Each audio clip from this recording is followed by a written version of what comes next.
Kesh, it's been a topsy-turvy season for the Capitals, but you won when it mattered the most. Do you think that will help in the playoffs, having more crunch matches en route? Yeah, very much so. I think obviously we were a bit disappointing with our home results, and yeah, like you said, topsy-turvy sort of season, but sort of found a little bit of momentum when it mattered the most, and lost it and picked up again. Like I said previously, we're still in search of playing a clinical game of cricket in all facets of the game. So hopefully that holds us in good stead, and we can peak at the right time in this competition.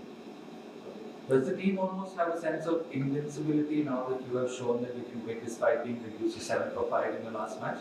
Yeah, I think if there's a big part of our team, the word character stands out, and that's what we showed in a game where we were 7-5, and all odds were against us at the time. And the two characters in Shafane and Brevi stands up.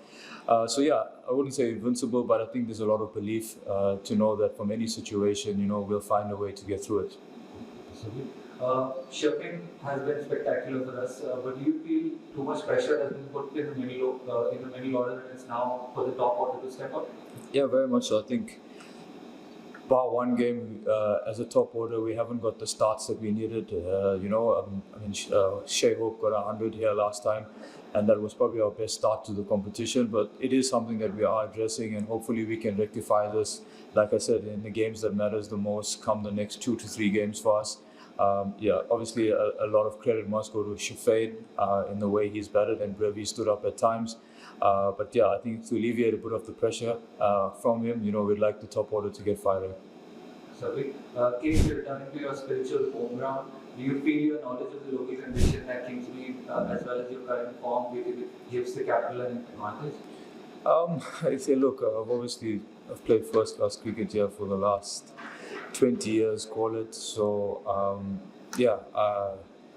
I understand conditions a little bit here, but things have changed throughout, especially from a case of a new groundsman taking over. So it's about assessing conditions on the day and just making sure that I get the boys rallied up to play with high energy and high intensity throughout.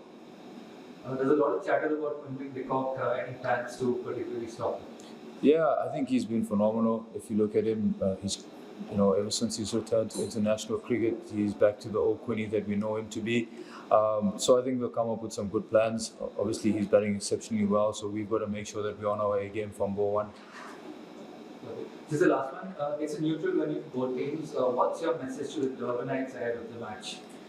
Yeah, obviously to the Durbanites, just come out and support everyone in numbers. I think at the end of the day, we're here to support cricket, and we know how passionate the Durban community is towards cricket. So bring your best energies. Hopefully you're wearing blue tomorrow to support all our local talents. But yeah, come around, show some support. It's been an amazing bet with SA20 thus far, and let's show the cricket communities what Durban people are about.